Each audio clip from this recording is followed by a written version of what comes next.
people moving around. Baseline for all of my people moving around. Baseline for all of my people moving around. Moving around, moving around, yeah.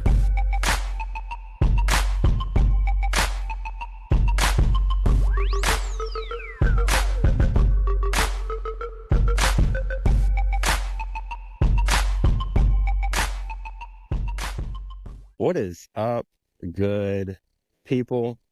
Welcome to Excellence Personified with Elijah L. Harris. And him, Mr. Elijah L. Harris himself. Man, thank you for taking the time to join me. I absolutely appreciate it, each and every one of you, each and every time. Trust and believe I do. I don't say that for fake or for phony. Thank you for taking your time to join me. This is a special one. I'm gonna get to it in a second. This is a special one. I mentioned in the intro to my show, I wanted to have people on. I wanted to have guests on. I wanted to tell stories. And today we're going to do that. Before we get to it, just like any other episode, I am going to start with letting you know where I am mentally and emotionally on a scale of 1 to 10. I know on the last episode, I talked about like what it would take for me to get to a 10. I wouldn't say that I'm at a 10, but I'm at a strong 8 or 9, right? I feel like I've been cruising a little bit mentally and emotionally a little bit, but cruising in a good way, right? Almost to the point where like I have to take a second and figure out like, is there something wrong here? Like, is there something I'm missing? But I'm in a good space. I'm in a good space. So I will give myself an 8 or a 9, and that'll be that. I'll make space for that. Things are going well at work. Things are going well at home. Savannah's at school. She's not sick. We're happy. We're healthy. That's all I can ask for. So we're doing our thing. All right. Anything else we'll hit on? All right. Well, without any further ado, like I said, this is a special one. I've been thinking about and planning for this show to be created for a long time. And one of the people that has heard of this for years and watched me kind of blossom and put out content and things like that is my flesh and blood, my sister, Miss Jasmin Jones. Jasmin, I had to have you on as my first guest because of who you are, because of the fact that we come from the same place. I wanted to have you be a part of this and help me launch my show, give some insight to me, insight to you, insight to our upbringing. So we're going to talk about those things. But for those of you who don't know who Jasmin is more than just my sister. Her master's degree in accounting from James Madison University. Before that, she was all county in field hockey. In high school, she has basically excelled at just about anything that she picks up. School,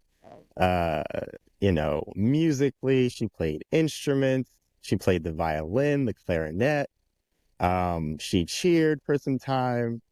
And then, she picked up a field hockey stick and was like, I'm gonna figure this thing out. And I remember being at the field when she was first learning how to play field hockey and watching her just take a grasp on it and be like, I'm gonna figure this out. And she did. So Jazz, you've always been an inspiration to me. And just watching you grow and blossom in everything that you do. And so I'm proud to have you as my first guest on my show. And I don't want you to sit here and feel like you aren't good enough. You're here for a reason. I told you before we started recording that this is my first interview, my first guest. So shake all the cobwebs. We just gonna sit here and chat, but welcome to Excellence Personified. Thank you. I'm so excited to be here and see the show up and running. I'm excited to be the first guest. Honestly, that's insane. And thank you so much for all the kind words. I obviously appreciate it. I love you.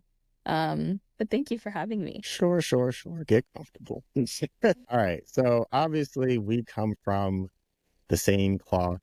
So tell me about what your upbringing from your perspective. I'm gonna kind of tell it from my perspective too, but what was your upbringing like growing up in the house from a young age and just getting older and going through different things in life? What was your upbringing like as you grew up or as you remember it? So obviously, as you've alluded, like we grew up together.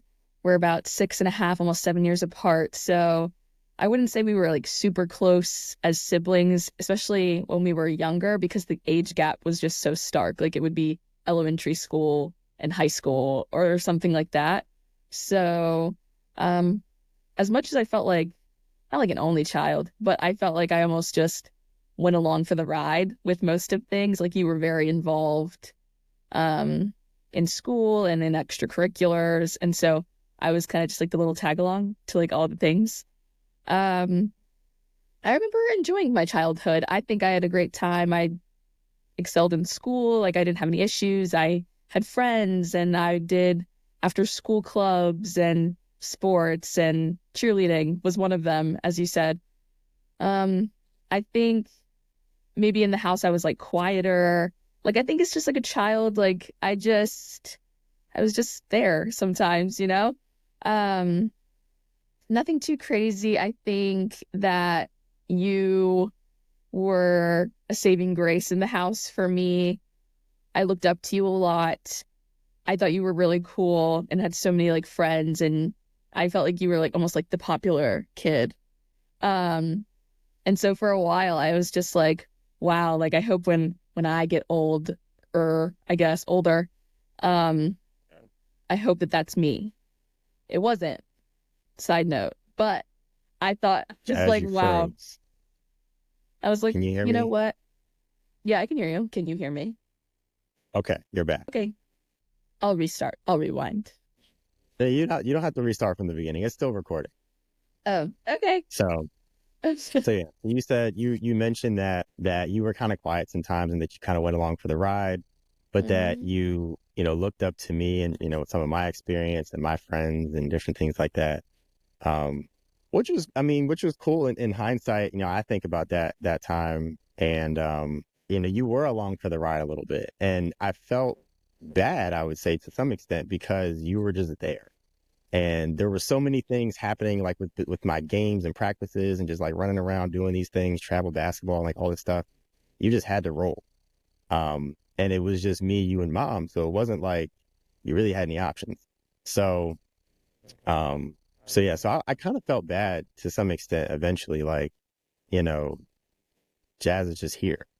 But I think that's also part of why, like, as you grew up, I attached myself to you and like the things that you were doing and your activities and stuff, because I wanted to support you in the same ways that you like ran around and supported me.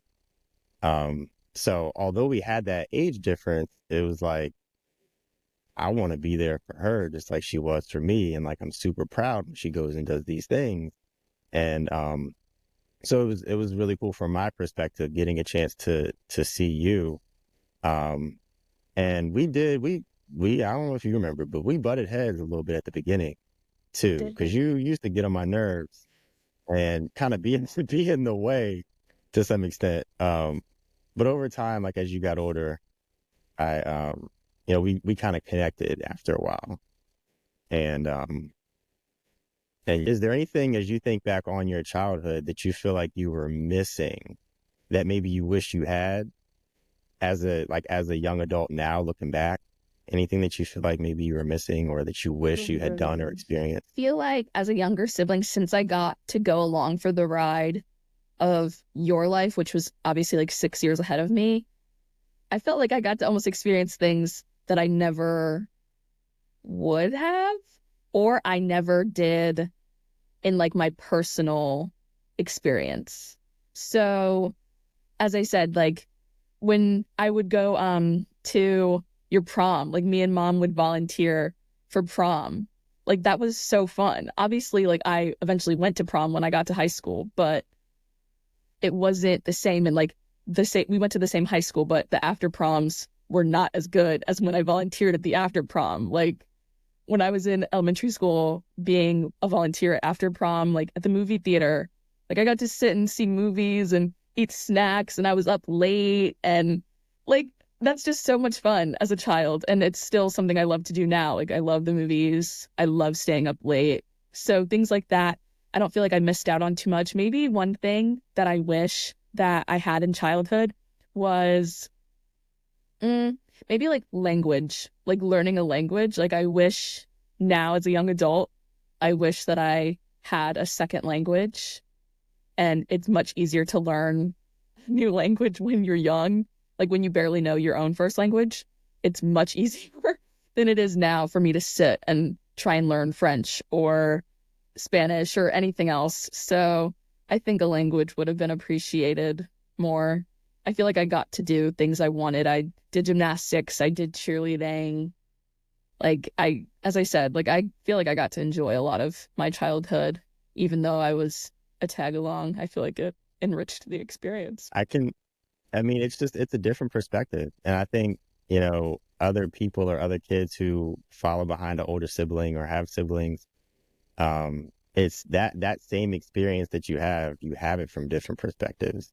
So I'm sure people can relate to that too, and just pull different things from being able to watch their siblings grow and just live life from that perspective. So that is pretty cool. You and I experience things kind of differently, because because we had a single mother, and that experience always it made it interesting, right? Mm-hmm. Um, what would you say that experience, how did that affect your overall experience, like growing up? Do you think in the house and just in your daily life, going to school and doing different things? So having a single mom definitely is not easy for anyone, the parent, the children. Like it's not easy for anybody. Um, in the house specifically, it was rough, especially when I was younger, because me and mom didn't have a great relationship, which is why to me, but like before you went to college, you almost felt like the buffer, even though like you were super busy.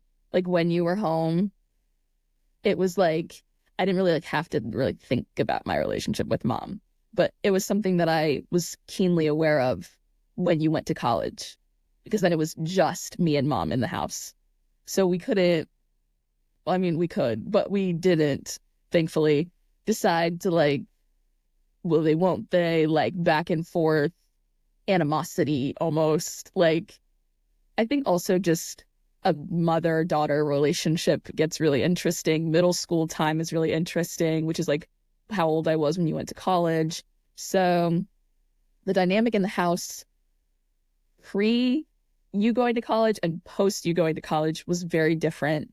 And I think it was very good. I feel like it was a positive turn, thankfully. And as for other ways that I felt like having a single mom was difficult, I mean, obviously she's only one person. Like she can't be everywhere at once. Like if you have something and I have something, like there's only so much give that can happen if she has to be at work, or me waking up early to go to before care, like before school, and like staying for aftercare because homegirl's got to work. Like there's nothing, got to work to eat, like to take care of us. So, I mean, it is what it is.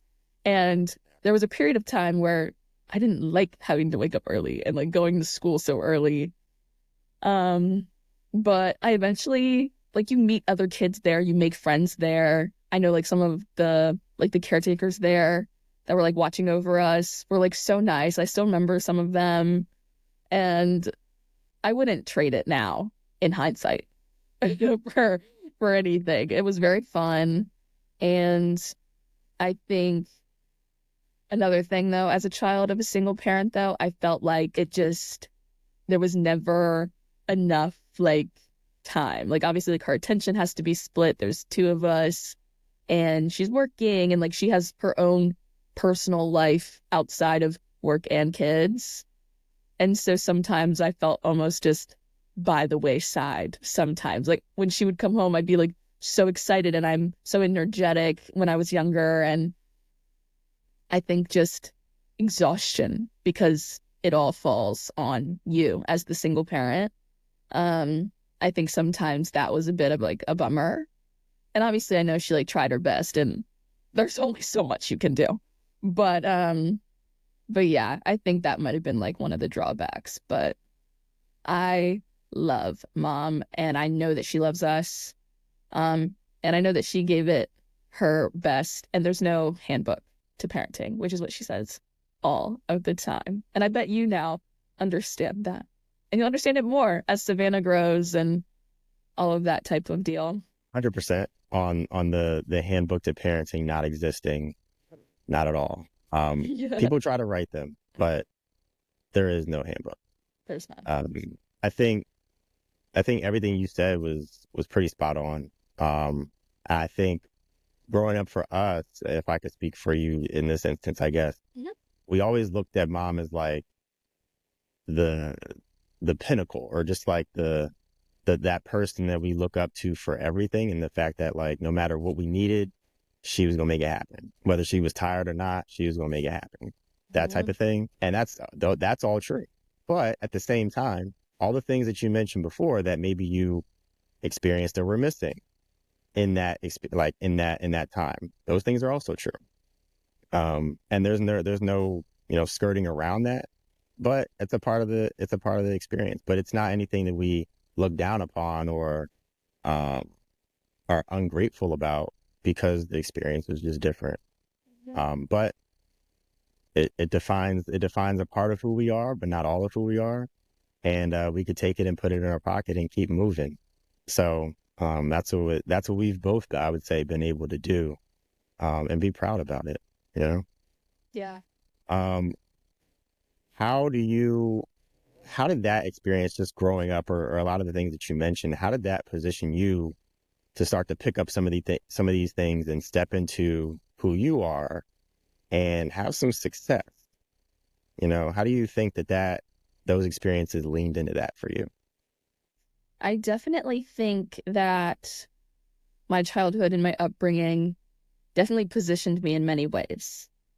As you mentioned, like, we looked up to mom almost as like a superwoman figure. Like, it just felt like she did it all, like no effort. Like, she made it all seem so easy. And in hindsight now, I know it definitely was not. But as a child, like, you are so unaware of so many factors going on in adult life. Like, you just don't even know what you don't know.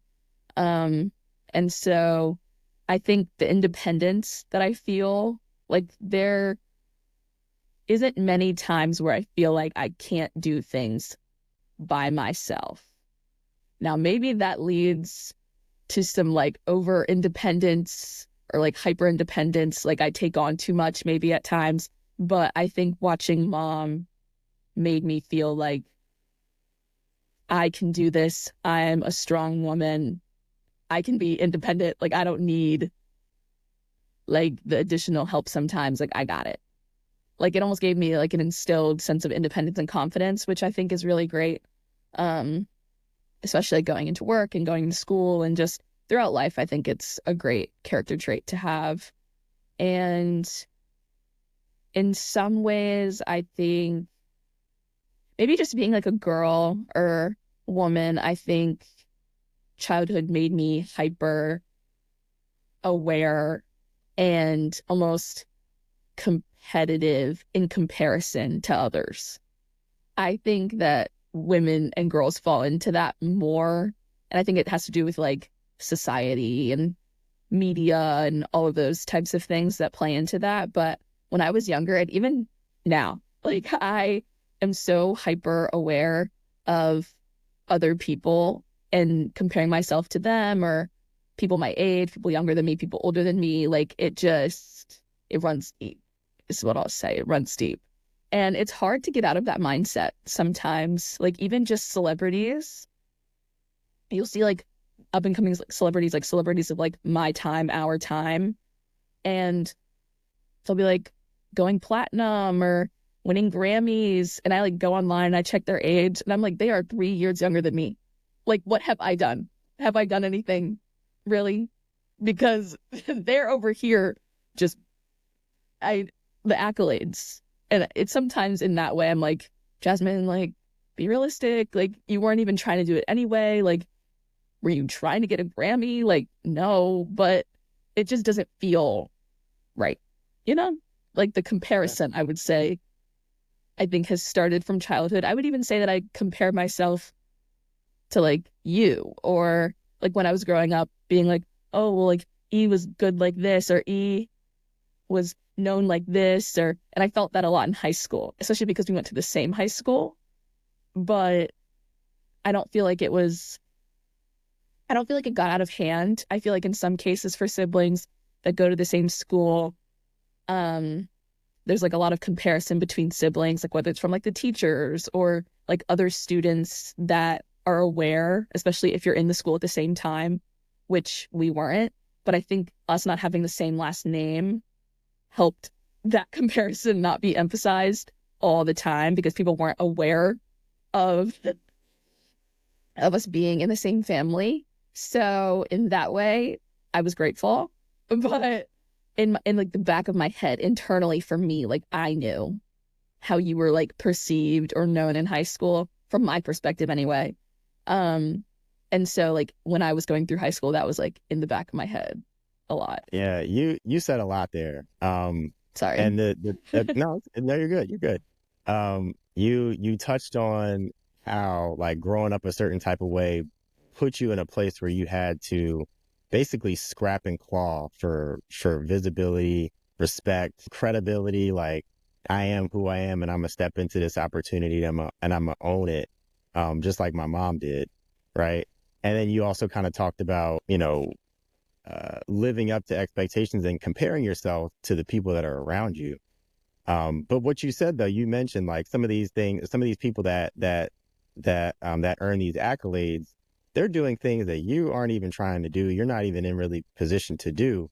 But what I want to say to that though is that the purpose of me having this show is to shine a light on any and everybody in all walks of life and the work and the excellence that you're showing. You don't have to be on the stage accepting a Grammy or whatever else, the Super Bowl champion or any of those things, to be able to walk in your excellence and earn it. And that's what you're doing, and that's why I have you here right now. So I don't want you to overlook that. But it also did kind of occur to me, like, you went to school for accounting, and like you came through the business school, and you had some success there too. And I'm thinking to myself, like, well, did she compare herself to like some of the other boys that were in the business school or that you were working alongside, or any of those types of things? Like, did that kind of trigger in your head a little bit? It did. And accounting, I think just across the board as an industry, as like a professional case, accounting is male dominated, Yeah. as many industries are. So it's male dominated. It's male dominated in school for the most part as well. Especially the business school more broadly, male dominated. And it definitely crossed my mind a lot. I mean, as a woman, as a Black woman, like I was one of few Black women or Black people in my classes, especially once I got like further into accounting, like into like my degree. And I think, yeah, comparison is inherent, especially in academics. And I think it can definitely be dangerous. I feel like the more years go on, especially with social media, like that also plays a part in people's comparison. But I definitely did compare myself. I was in a competition in school for like a business competition. Like we had to come up with a business plan, and my team actually got like selected out of like the top 6 for like that academic year of business plans. It was like hundreds of business plans. And me and my team were selected in top 6, and we got to like compete and pitch our idea to a board of former JMU alums or just business professionals. And sometimes like those businesses in prior years got turned into actual products or services that actually exist in the real world, which is so impressive. But I won an award. I won an MVP award at that competition. And I remember after that competition, like immediately when they said my name, I was shocked. And there was someone on my team that like it was his original idea, the business that we were pitching.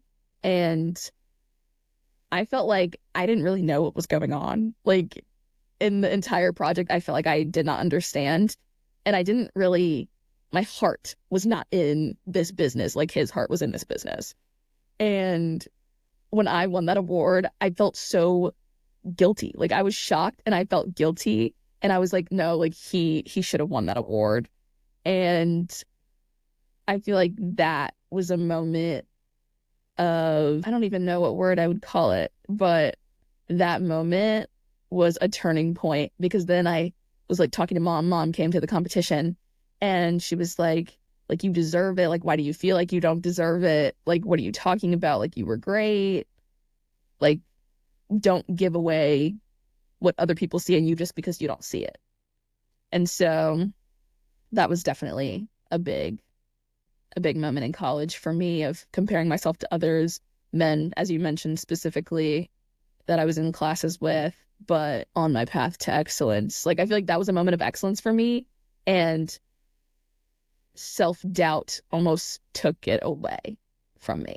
I love that you shared that, because what you just spoke to is something that people probably go through on a regular basis, like being in position and accomplishing something and not necessarily feeling like they were worthy of it, and carrying that imposter syndrome in their mind and in their heart, where I didn't deserve this. This isn't really for me. When it's staring you right in the face, waiting for you to look at it and accept it, because it is it is who you are and what you accomplished. People go through that imposter syndrome sometimes, and honestly, it keeps you stuck in where you think you belong, where you think you're worthy of.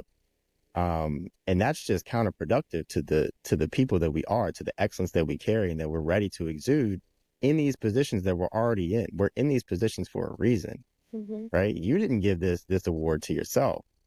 No. They gave that to you. You didn't launch the idea of this business. You just happen to be excellent in it, but you can't, we do it all the time though. Like I know I have instances where I've done it and kind of thought in that way, but it's something that people go through, I think, a lot of times. And honestly, it probably happens the most as we're excelling and doing these things that we didn't realize that we're fully capable of doing. And I'm glad that you have this experience and this story to kind of hold on to and refer back to it as like, I got I got some, some things to me that I bring to the table. Yeah. And sometimes people just have to shine a light and let you know what you see is real. What we see is real. And I'm not trying to derail the conversation, but I just want to point that out, because although it's just a smaller part of your overall experience, you mentioned it was a pivotal part in kind of shaping your mindset. There was actually something else that, well, I won't go back to that. It'll be going backwards in the conversation for no reason. Okay. If you want to, we can. Oh, so there was actually one thing that I did forget to mention as you were talking about mom and kind of growing up in that single mother experience.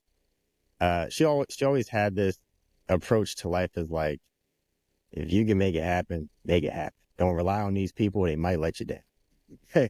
Yeah.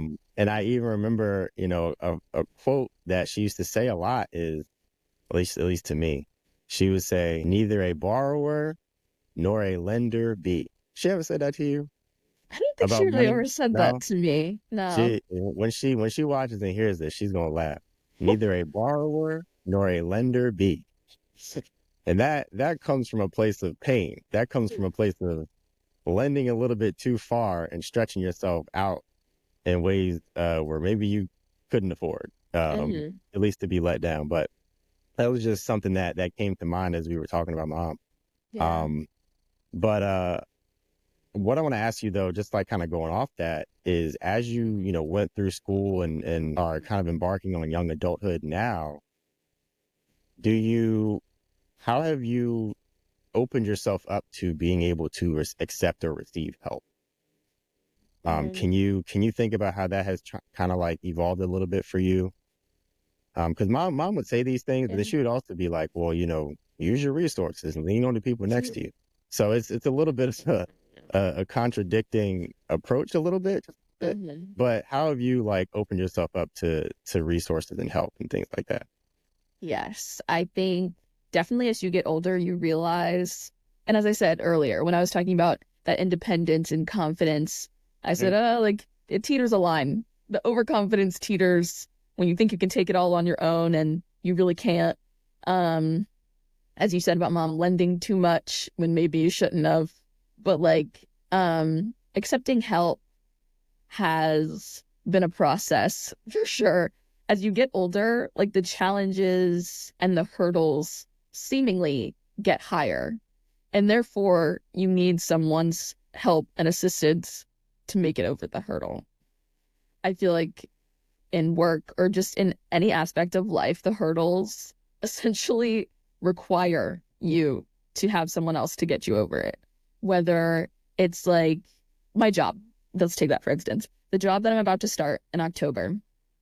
I would not have that job if it were not for the internship that I did with this company a year ago.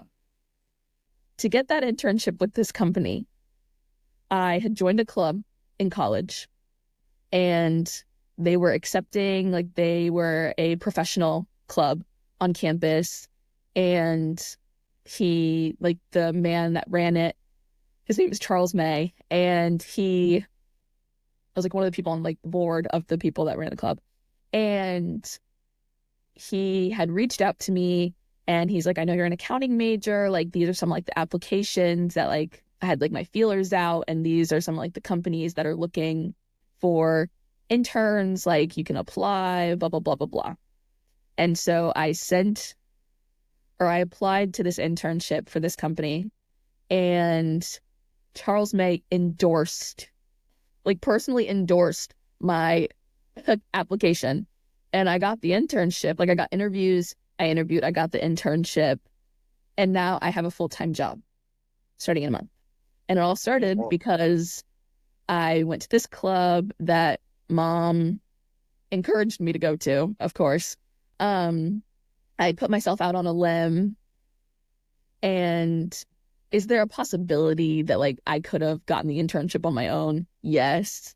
But I had also applied. It was a Big Four accounting firm that I had applied to, that I'll be working at. But I had applied to another Big Four accounting firm on my own, where I had met a recruiter, and they, like in my class, like they came in and spoke to my class.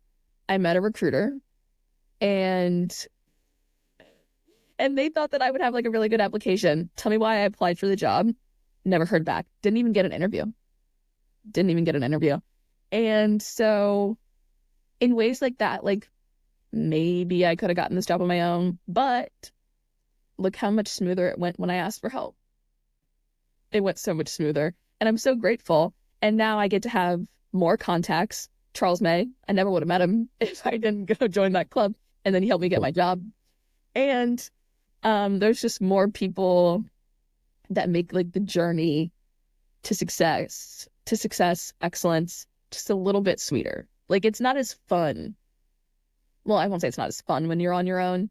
Sometimes it may feel more rewarding on your own, but it also may feel more exhausting on your own, to just shoulder it all. And so asking for help has really, it goes back and forth. It's a waxing and waning of me asking for help, me feeling like I can do it on my own, having experiences where it reminds me, oh yeah, you can ask for help. And sometimes it is so much more beneficial and easier than you ever thought it could be. And one other small story that I could think of me asking for help was senior year of high school. I was taking Calculus 2. And it was a rough ride. It was not looking good for me. It was my first time. Hey, no joke. Yeah, it was no joke. And obviously, like at this point, like I was like a senior in high school. I was like at the tail end before college. And I had never truly struggled like this until that moment in all of my academic life as a student. And I felt like that was a great thing. And so when I got this far in school to struggle, it would hit me in the face. Like it was rough. Like it really rocked my entire senior year in the worst way. But I was in so much contact with my teacher. Like, I would stay after school. I would ask him for help constantly, and he was amazing. I loved my teacher. He wasn't the issue. It was the material, but it was not clicking. Like, nothing was clicking. He's the same person that taught me Calc 1. That was doable, shaky, but doable. But that was like my first real interaction with failure of, in my opinion at that time, of a high degree. Like, a high degree of failure is how it felt. And if it wasn't for my teacher helping me and extending me so much grace and assistance, I would have failed. And then I would have had to take math in college. Oh, And who knows how that would have went. Forgot about that part. No one. Right. But yeah, so asking for help was so important. And I think sometimes one thing that I'm trying to get in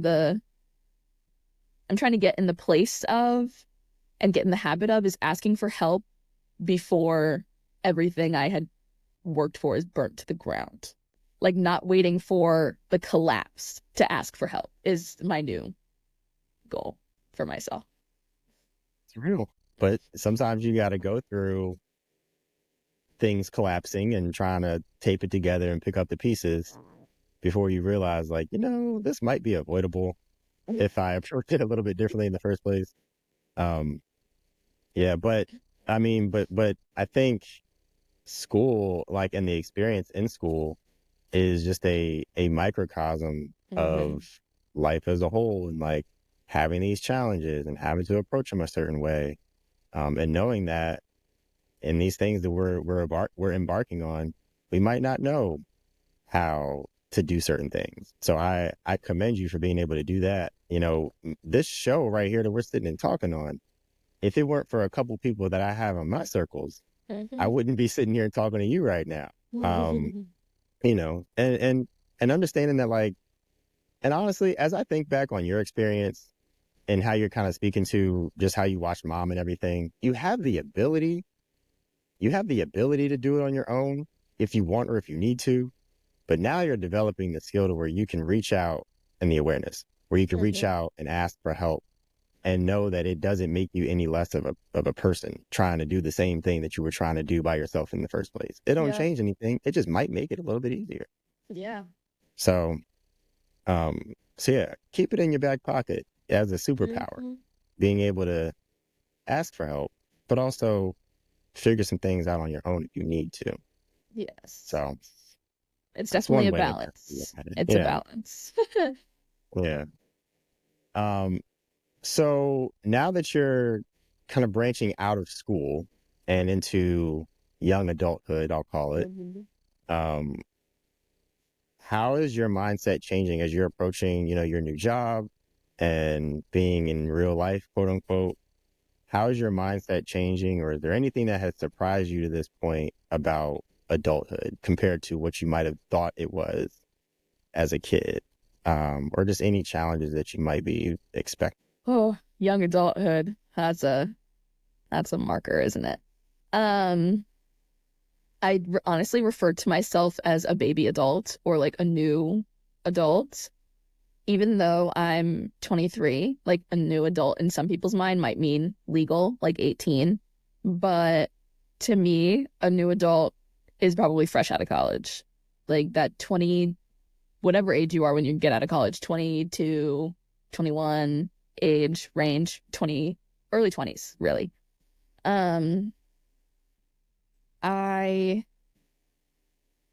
There's many realizations about life, the world, yourself, that people in their young 20s have, and I'm no different. I think my worldview is changing because now I feel more ownership of my place in the world. Like, as a working adult, like, no longer a student. I feel like student really had a stronghold and does have a stronghold in young people's lives that when you're a student, you almost don't feel like the world isn't mine to me that's how I felt personally as a student. I just felt like, oh, like la-di-da, like I could vote, sure, but nothing felt really real. Like, especially when you're away at college, it all just feels like almost like a big, not game, but it feels almost like just a fake real world life. Like, you almost feel like you're in a bubble when you're in college. And so everything felt less exaggerated, less serious. It didn't feel like there was always super heavy consequences that felt so long term that you're like, I cannot ever make this mistake. Personally, is how I felt in college. And maybe that's because I had a great support system or my family and things like that made me feel that way, that made me feel like I had support and that I had backup if anything ever did go wrong, which I'm grateful for. But now as like a post-grad adult, I feel like I really have to think about politics and the world and where I stand and my values a lot more and how to coexist with people that don't share my values, but we need to get things done or we need to have interactions. It makes me think a lot more about how people perceive me now in their life, because now I'm at the age where like I have friends that are getting married, I have friends that are about to maybe have kids and things like that. So now we're getting to different stages of life, which I wasn't really used to before. So there's just a lot of change happening in the early 20s, in the post-grad life, a lot of change with yourself. You're no longer, as I said, you're no longer a student. And some people, like, we're athletes. Like, I no longer really play a sport. Like, I'm no longer really a part of a team. My team would be like my work team or something like that. But like that camaraderie of life just looks different. And finding hobbies, oh my gosh, that's the biggest one. Now that you like somewhat have time for hobbies, now that I work like a 9 to 5, essentially, I'm like, what do I do with myself? What do I like to do? Where do I want to live? That's the biggest one, is where do I want to live? Just so many questions. Like in college, you're like, oh, like once I get the job, like if I get the job, like everything's set in stone, like everything falls into line. But does it really? Because I don't think so. In fact, I think it opens a whole new can of worms that as a student, as like a graduate, it's like you were so laser focused on one moment and one task that then once you get that task, it's like you just open the door and there's everything else that now you have to make decisions about. Insurance, another one. I'm not a fan of insurance. For sitting here and trying to figure it out as post-grad, it's just too much. I need a handbook, a dummies for post-grad life or something. Should exist, in all honesty. It should. I don't know if it does, but it should. It definitely should. It's another one of those things where somebody can try to write it and it probably won't capture everything, but it probably would be helpful though, for sure. It would. I think it would help a lot of people. Yeah. Yeah. Insurance, benefits. I know you got a few years you could be on mom's benefits, but benefits is another thing. Like, I just turned 30 and I still don't all the way quite understand in full benefits of just like what is offered to me. But like that's what young people go through, like as they hit these different things and milestones, like, yeah, figure it all out, or somebody teaches it to you, and if nobody teach it, you figure it out. Yeah. But I will say what you said about college, especially considering like you just graduated earlier this year, at least with your master's, is really wise. I would say just like being able to step back and see college for what it is. I know mom always said growing up, like college is the best 4 years of your life. Go there, have a great time, and enjoy yourself. That's what she said to me growing up, because that was her experience, which was fine. And college is an amazing time and experience for most, I would say. But it is because it's kind of built to be lived in a bubble for the most. And what defines you most of the time is probably what you're going to school for, which some people go to be an athlete. Some people go to, take up whatever degree they're going to pursue. And you might join certain clubs along the way and do things, but that's kind of what defines you as a person. But once you get out of school, then it's like, well, I don't really have all these things anymore. Mm-hmm. Who am I? And like, what defines me? And those are the things you just have to like start to fill the gaps. And I think a lot of times when you come out of college, it's like, it's really uncomfortable because for so many years, whatever you were involved in or were a part of, a team or whatever, that defines you. Yeah. And so when you get out of college and you're like, okay, well, what am I doing and who am I? You get uncomfortable probably, and you maybe start to feel like some insecurity because I don't know who I am anymore. And I guess in reality, you kind of don't. You're still learning yourself. And I'm sitting here acting like I'm old head. I just got out of my 20s, and I'm gonna tell you it was a mess. But because of all these things, like you start to navigate and figure out for yourself, where am I live and who am I going to spend my time with? A lot of your friends that you went to school with, they aren't even here, like at least in college. So it's different, and it's college is great, but then it spits you out with a degree hopefully, and you take it and you put it in your pocket and you run with it. But it is not cookie cutter the way people might have sold us the dream. It's not quite like No. it's not. So yeah, and I know for me personally, in terms of my experience, like you're 23 now, I became a parent right around that age. Mm-hmm. So you multiply all that times parenthood, and you got all types of things and issues going on and whatnot, just with identity and trying to like navigate life. However, I will say, I talked about like identification. Parenthood for me gave me a new identity. Mm-hmm. So I could kind of attach myself to being a dad, and to maybe to some extent, like probably too much, to feel like I didn't know who else I was aside from being a dad.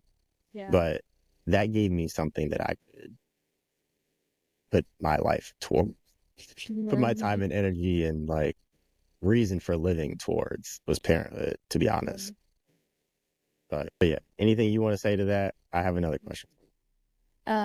I definitely agree with you. And honestly, so as we've referenced, like our 6.5-6 year age gap, I feel like it's so interesting because it's like we're not going through the same phase of life, especially now that you're a parent. But to me, it was always so interesting to like look at you and your friends and almost get like a sneak peek. And like maybe that's like lucky as a younger sibling. And maybe like for you and your friends that also like have younger siblings, maybe like for you guys, it's like a reminiscent feeling to look at your younger sibling, be like, oh, like when I was. But like to me, I'm like, let me get like a sneak peek so like I can like be ready for like whatever's coming for me, or like someone to give me a little bit of advice. And yes, like we have our parents, thankfully, to like ask, but the world is so different. And even like between our age gap, it's so different. But I think obviously our difference is not as vast as us and our parents. Like that's like 30 years difference. And so just the world is so astronomically not the same. But I think as what you were saying about identification, I'm glad that you have found identification in something. But I hope, and yet again, this is something else that I strive for. I feel like in your 20s, to me, at least so far, I feel like there's a whole bunch of things that I'm like making a list of things I want to strive for. How am I going to get there? I don't know. But one thing I strive for is that I hope to find identity in myself. I don't know if that makes sense, but I'm afraid to attach myself to something that could not be there, if that makes sense. So like the idea of attaching myself to being a student, which I did, that's no longer there. And I don't want to like keep going back to school for something, like keep finding random things to go back to school for just because I can't get over the fact that I am not a student. Or I know for like athletes, it's really hard to no longer be an athlete because you're like, that was my identity. Like that was such a big part of me in my life. Like, how can I be separate of that? And so that's one reason why I'm really trying to find hobbies or just know myself better in some way, because I'm afraid to attach myself to some type of identification. I don't even know what. Employee, I guess. But like, no. I already know I don't want that one. And like find something to tie myself to, some tree to hold me steady when all the other variants of things get upended somewhere, somehow. That's real. That's real. I love that you said that too. And I would say, like, give yourself grace for that. One, I think that's a good reminder for me. Because I still have some work to do on that for myself, for sure. And if, I don't know if you realize, but like the path that mom took in helping to raise us, I don't think she really took the time to find herself until she was 50, until she had the time to, you feel me? So, give yourself some grace and just start walking and figuring it out, poking the bear just in different ways. And I think you're gonna discover some things, I think internally probably too, that will be good for you to know, but like will help you start to find that sense of self. But give yourself grace though. Give yourself grace. Don't feel like you on the clock, you gotta figure it out in the next 365 days. You don't. As long as you're here, the definition of you could be one thing today, another thing next year, and 10 years later, maybe something a little different. But It sure could. that's up to you to walk that journey and kind of figure that out. But I'm glad that you're aware enough now to where like, I gotta figure this out for me, let alone anything or anyone else. That's real. And I appreciate the reminder. You're welcome. So we've talked about our age gap and kind of a little bit of our journey over time, but our relationship has also changed in the course of all these things and the peaks and valleys of it all. What comes to mind when like you think about that, and how do you feel about it, and what do you want to see for the future as we embark on adulthood? As you said, it's definitely gone through a lot of changes, as I would assume and believe that most sibling relationships do. I think, so as you alluded to, I don't remember it really, but we used to butt heads when in childhood. There's a couple instances that I remember, but in the overall, I don't remember that. And then when you went away to college, it was almost like our points of life were so different. Like you were experiencing so many new things. You weren't like home. Obviously, for us to like talk, it's not like I really had a phone to be like, I mean, I did, but like not like really to be like calling like daily. We weren't on the phone every day. So that period of time I felt like was very distant almost, but I feel like the age thing, it was really weird at that time. Like it was like 12 and 19 almost. Like, like 6th grade and freshman in college. Like there's not much similarity there, honestly. And I mean, that's nobody's fault, but it just is what it is. So I felt like that period of time was really distant. And I felt like, in many ways, I felt like I was like running against the clock because I wanted us to be closer in siblings. And I felt like once I had gotten older, I felt like maybe like I wasn't like so annoying anymore. Like maybe like we would have a better relationship in many ways. And so sometimes like in my mind, now that I reflect on it, I feel like maybe I was like running against the clock, like trying to get older so that our relationship could be closer. And so I remember like high school time, maybe like going into college. Like at that point I was like, oh, like we can be like really close friends. Like you were living at home again for a little period of time. And I feel like that was like really nice. But I think also for me, I was going through like the peaks and the valleys in late high school, early college. Like there was just so many things changing with myself that I feel like we didn't even fully get to experience that. And then as you also said, like when you were in your early 20s, therefore when I was late high school, Savannah came to be. And so then you became a parent. And then I feel like that it just obviously parenthood changes your life. And I mean, I wasn't legal yet, but like when I was younger, like we would be like, Jasmine, like when you get 21, like we're gonna like go out and like have like all this fun, like da da da da da. And not that I'm like resentful. I love Savannah. I love that you're a parent. You're a great dad.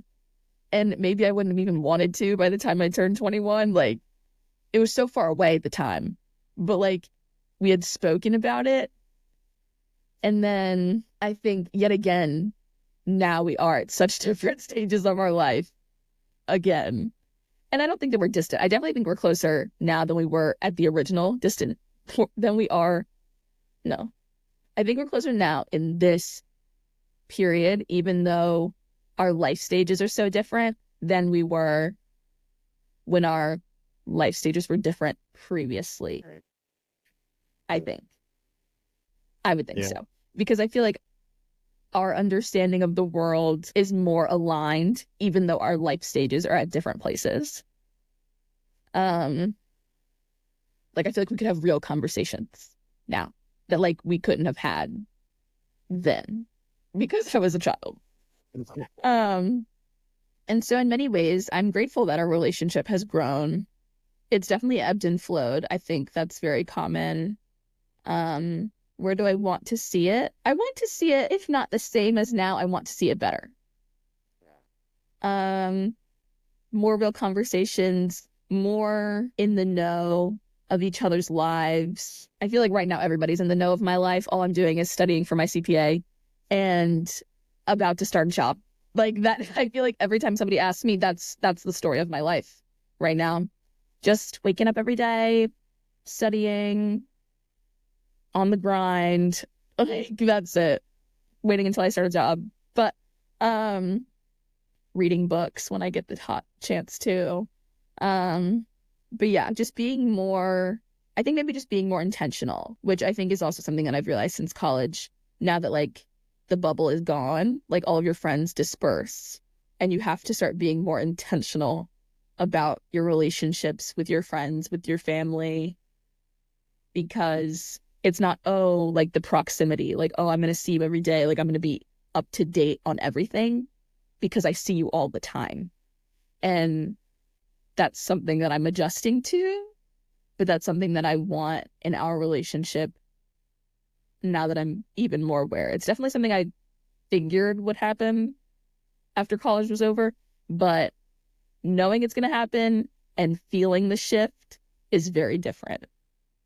So I think just being more intentional in our relationship of like keeping up with each other and up to date on like our interests and like remembering that, yeah, like we're siblings, but we're people and we're individuals and like learning each other as if we were strangers almost, like building a friendship, which is how I also feel with like mom. Like now that we're like old enough that you could like communicate with your parents on a different level, I feel like now I want to know mom as a person and not just as my mother, because I mean, like, yes, she's my mom, but it's just different now, I think. Yeah, it is. She has thoughts and feelings based on her experiences. You have thoughts and feelings based on your experiences. And same for me. And because I didn't have that level of insight to you, like during much of your college, career, like the past 5 years, it is like kind of rebuilding a friendship to an extent, and like figuring out what you think about certain things, what you like, what you don't like, and just like picking your brain about that stuff. We don't do that regularly. We don't do it enough. And I too want to see that more, right? I'm a soft and gushy guy on the inside. So I'm sitting here feeling the emotions right now, Yeah. just talking to you about it. But there's no reason that can't happen or exist. It doesn't matter. Well, I guess it does, but I was gonna say it doesn't matter where we are physically or just in life. Like, we can certainly make that happen, and we need to, and it should. Mhm. I also wanted to call this out just because I know like relationships do evolve, especially within the family and with friends over time as things change, people move. Like that's something that people go through on a regular basis. And it's no different even within the family. It's not, although you are related by blood, the relationship that comes from that is different. So we really do have to be more intentional about it. And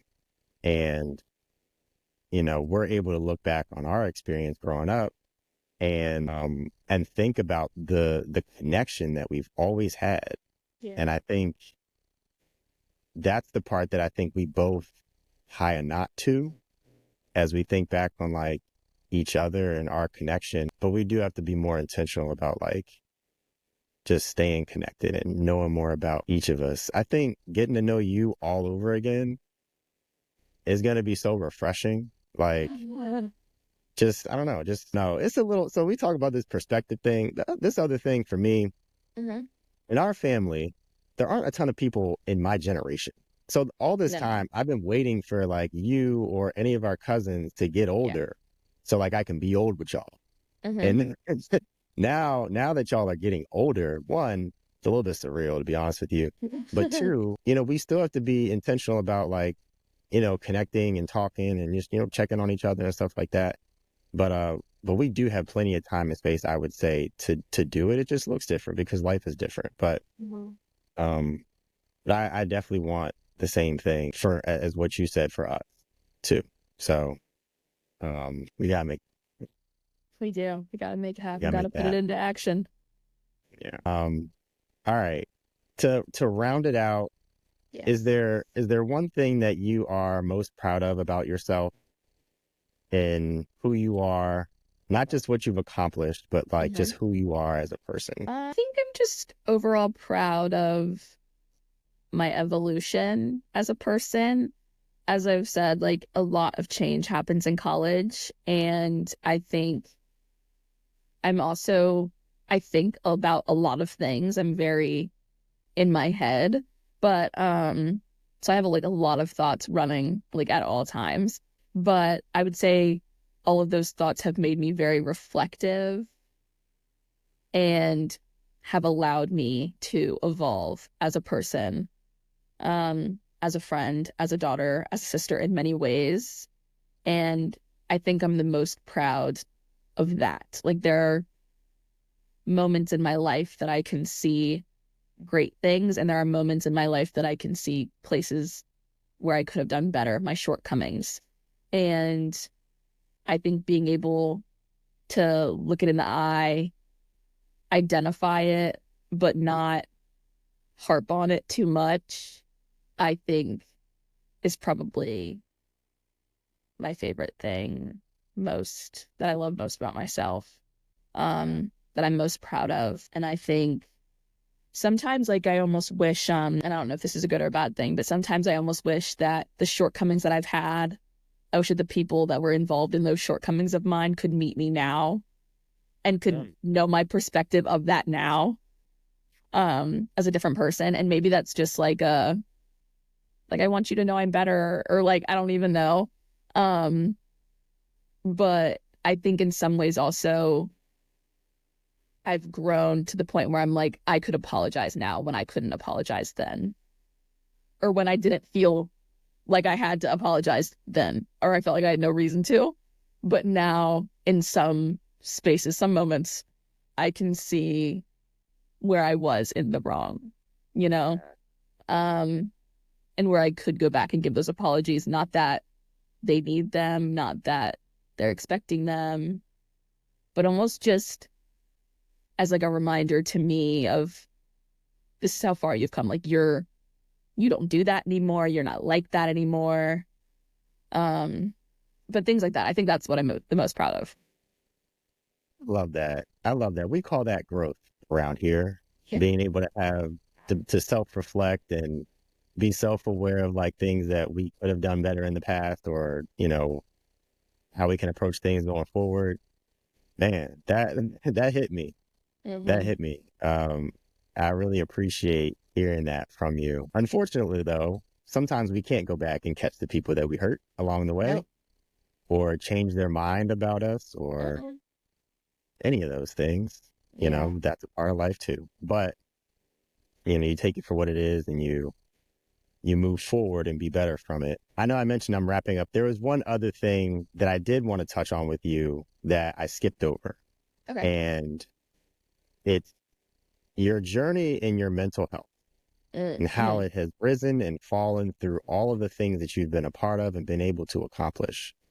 And one of the things that I've always appreciated, or just appreciated from afar, is how that journey for you, although it has been a part of your experience, it has never shaken or rocked you off of where you were actually going.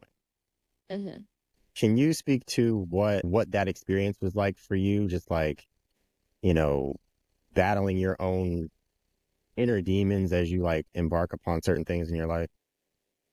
Yeah. Well, thank you for even perceiving me in a way yet again that I probably don't even perceive myself. I think, yes, there's definitely been mental inner challenges that I've had along the way to many things that I've accomplished, but I guess I would agree. I don't think it's ever knocked me to a point of like unrecovery or like unrecoverable, really.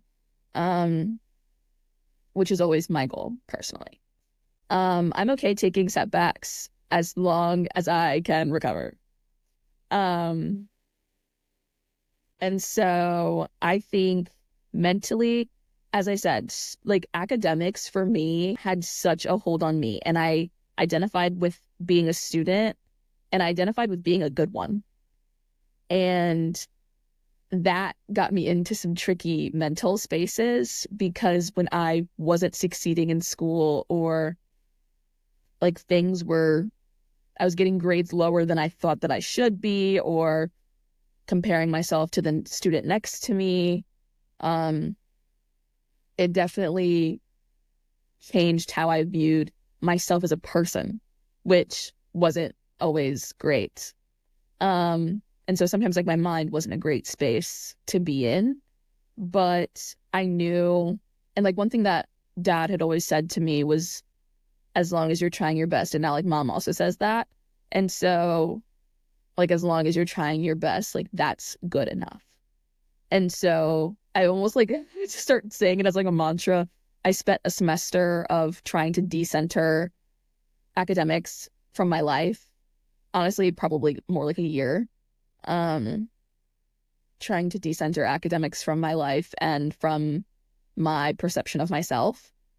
And it helped a great deal. It was definitely hard, because at that point it was like 12 years in the making of me feeling that way. I was a perfectionist when I was young, and honestly still kind of am. But I think those two things tied together, like perfectionism, there's always someone that's doing better than you.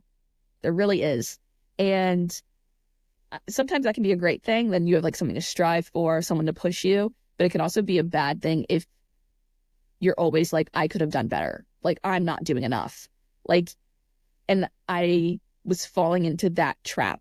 And so I would say that's been like my biggest mental hurdle for a while, is just knowing that my best is good enough in some case scenarios, and honestly most case scenarios my best is good enough, and I can't do more than my best. And so it has helped me not compare my successes, even within my own. Like, I thought I knew this better. Why did I get a C on it? Like I literally took this same class and I got a B the last time. Like, but I tried my best on both of them. And that's all I can do. The success is the success and the result is the result, but just trying to not harp on the comparison and the competitiveness of it all and decentering myself from my academics has been mental health changing. I love that. I'm going to use that to help wrap the show. But what you said, just kind of like, when we talk about excellence in this space, you know, I always say that excellence is a choice, right? But we can choose to approach the things that we embark on in life with excellence, from an excellent mindset. However, sometimes it requires us to also rebound with excellence. When we get ourselves in places or positions that we didn't really intend to be in, whether it's a failure or we're just simply mentally unhealthy, physically unhealthy, whatever it might be, I've talked about like the 3 steps to be able to rebound, which you actually just identified, just in different words. 1, reset yourself. Okay. You talked about, you know, decentering academics from you as a person. That was your identity, right? You had to reset yourself and be like, okay, I'm going to separate myself from what I think I am all about. I'm going to take that away and use this as an opportunity to reposition myself for success, or success in a different way, or excellence in a different way, right? So number 1, you reset yourself. Number 2, you reframed your mind. Okay. You reframed your mind being like, okay, I did my best. That is what it is. And I'm going to leave it there and let that be good enough. Right. And then number 3, you restarted your actions. So you decentered school from being the center of your life. You reset your mind and continue to instill in your head, like, you just do your best. You can't do anything better than your best. And comparing yourself to these people around you is not going to change anything of how you're going to show up and how you're going to do in your own class, right? Reset yourself, reframe your mind, and then restart your actions. Go do your best. If you get a B-, so be it. All right. You're probably going to learn something along the way that's going to set you up for a B+ or an A in the next semester. So I just want to highlight that, use it as an opportunity to let people know, like, sometimes what you think it's really about, what you think is the end all be all, might be driving you into the ground at the same time. And it might require you to take a step back, reassess where you are, reposition yourself, and then keep moving. Right? Jazz, I want to thank you for joining me on Excellence Personified. I mentioned I wanted to make this as painless and seamless as possible. Hopefully it was smooth for you. Is there anything else I want to say? Anything else you want to say? I was going to skip over the Excellence Spotlight. That's fine. Unless you have something you want to call out, or someone you want to call out. Well, yet again, thank you so much for having me. You were right. You made it painless. I had a great time. Hopefully I gave you some good stuff to talk about. And my Excellence Spotlight is for caretakers and caretaker teams. They just don't get enough praise, and the work that they do truly is so encouraging and so heartwarming, truly, the care that they have for their patients. And I just really admire the work that they do. Love it. I love it. And caretakers come in all shapes and sizes, for all different age, people, all types of things. So all caregivers included. Shout out to y'all. All right. Until next time, I'm going to let y'all go. Peace, love, and joy. I'm going to holla at y'all.